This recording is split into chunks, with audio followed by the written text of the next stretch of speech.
എല്ലാവർക്കും എൻ്റെ നമസ്കാരം. കഴിഞ്ഞ ദിവസം വീഡിയോ ഞാൻ ഇട്ടപ്പോൾ എല്ലാവരും എന്നോട് ചോദിച്ചായിരുന്നു രാമായണത്തിൻ്റെ ബാക്കി എന്താ ഇടാഞ്ഞെന്ന്. ഇപ്പോൾ രാമായണ പാരായണത്തിൻ്റെ ബാക്കി വീഡിയോ ഞാൻ ഇടുവാണ്. ഇവിടെ ഞാൻ രാമായണ പാരായണം നടത്തിയായിരുന്നു.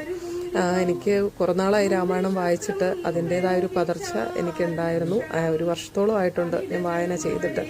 അപ്പോൾ അത് ചെറുതായിട്ടുണ്ടായിരുന്നു. പിന്നെ എൻ്റെ അമ്മ രാമായണം വായിച്ചിട്ടുണ്ടായിരുന്നു. ഒരുപാട് അമ്മമാർ വന്ന് രാമായണം വായിച്ചിട്ടുണ്ടായിരുന്നു. അപ്പോൾ ഇക്കൊല്ലം രാമായണ പാരായണം നടത്താൻ പറ്റിയതിൽ എനിക്ക് ഒരുപാട് സന്തോഷമുണ്ട്. അത്രയ്ക്ക് ആഗ്രഹിച്ചിട്ടാണ് ഞാൻ വീട്ടിൽ രാമായണ പാരായണം നടത്തിയത്. അതിൻ്റേതായ എല്ലാവിധ ഐശ്വര്യങ്ങളും ഭഗവാൻ എനിക്ക് തരട്ടെ എന്ന് ഞാൻ പ്രാർത്ഥിക്കുന്നു. ഇത്തവണത്തെ രാമായണ പാരായണം വളരെ സവിശേഷത നിറഞ്ഞതായ കഴിഞ്ഞ വർഷം വീട് പണിയൊക്കെ നടക്കുമായിരുന്നു. അപ്പോൾ അതുകൊണ്ട് എനിക്ക് രാമായണം നടത്താൻ പറ്റിയില്ല. അതിൽ വലിയൊരു പ്രയാസം ഉണ്ടായിരുന്നു. അപ്പോൾ ഈ വർഷം കർക്കിടക മാസം ഈശ്വരാനുഗ്രഹത്താൽ എനിക്ക് നടത്താൻ പറ്റുമെന്ന് ഉള്ളൊരു വിശ്വാസം ഉണ്ടായിരുന്നു. അതുപോലെ തന്നെ എനിക്ക് നല്ല രീതിയിൽ ആ ദിവസം എനിക്ക് നടത്താൻ സാധിച്ചു. എല്ലാവരും പങ്കുകൊണ്ടു. നന്നായി രാമായണ പാരായണം എല്ലാവരും ചെയ്തു. എനിക്ക് എൻ്റെ ദൈവത്തോട് എത്ര നന്ദി പറഞ്ഞാലും മതിയാവില്ല.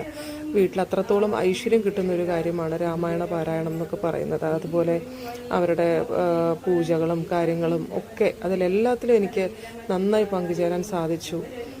ഇക്കൊല്ലം ഞാൻ ആഗ്രഹിച്ചതുപോലെ തന്നെ വളരെ നന്നായിട്ട് രാമായണ പാരായണം നടത്താൻ പറ്റി. എൻ്റെ അമ്മ വളരെ നന്നായി രാമായണ പാരായണം ചെയ്യുന്ന ഒരാളാണ്. അമ്മ നന്നായിട്ട് രാമായണ പാരായണം ചെയ്തിട്ടുണ്ട്. പിന്നെ ഒരുപാട് അമ്മമാർ വന്നിരുന്നു. അവരെല്ലാവരും അവരുടേതായ രീതിയിൽ നല്ല ഭംഗിക്ക് രാമായണ പാരായണം ചെയ്തു. അപ്പോൾ അതൊക്കെ കേട്ടപ്പോൾ എനിക്കും ഭയങ്കരമായിട്ടൊരു അതിശയം തോന്നി. കാരണം എനിക്ക് അത്രയും നന്നായിട്ട് പാടാൻ പറ്റിയില്ല കേട്ടോ. പക്ഷേ എങ്കിലും എന്നെക്കൊണ്ട് പറ്റുന്ന രീതിയിൽ ഞാൻ ഭഗവാന് സമർപ്പണം ചെയ്തിട്ടുണ്ട്. പൂജ ചെയ്തത് വളരെ ഐശ്വര്യമായുള്ളൊരു രീതിയിലായിരുന്നു. അത്രയ്ക്ക് ഒരു ഐശ്വര്യം ആ പൂജ ചെയ്തതിലുണ്ടായിരുന്നു. വിളക്കുകളും പൂക്കളും അലങ്കാരങ്ങളും എല്ലാവരും നന്നായി സഹകരിക്കുകയും നന്നായി രാമായണം വായിക്കുകയും ചെയ്തു. അപ്പോൾ എൻ്റെ ജീവിതത്തിലൊരു വലിയൊരു സംതൃപ്തി കിട്ടിയ ഒരു ദിവസമായിരുന്നു അന്ന്. ആ രാമായണ പാരായണം നടത്തുന്ന ആ ദിവസം എന്ന് പറയുന്നത് ജീവിതത്തിലൊരു വലിയൊരു സംതൃപ്തിയുള്ളൊരു നിമിഷം തന്നെയായിരുന്നു. അപ്പോൾ എല്ലാവരുടെയും സഹകരണം അത് ഒന്ന് പറയുക തന്നെ വേണം. കാരണം അത്രത്തോളം അമ്മമാർ വന്ന് നന്നായിട്ട് കാര്യങ്ങൾ ചെയ്തു.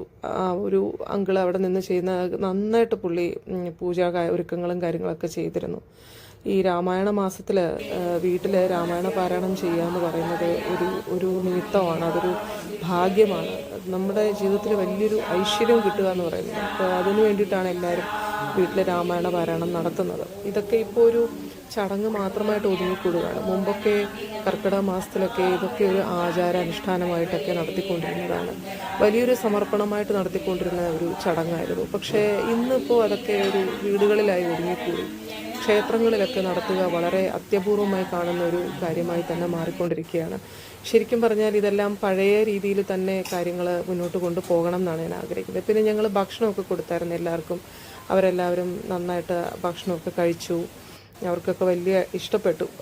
പിന്നെ ഭഗവാന് നിവേദ്യം ഞാൻ അർപ്പിച്ചിട്ടുണ്ടായിരുന്നു. അതും പ്രസാദമായിട്ടാണ് എല്ലാവരും കഴിക്കുകയൊക്കെ ചെയ്തത്. എല്ലാവർക്കും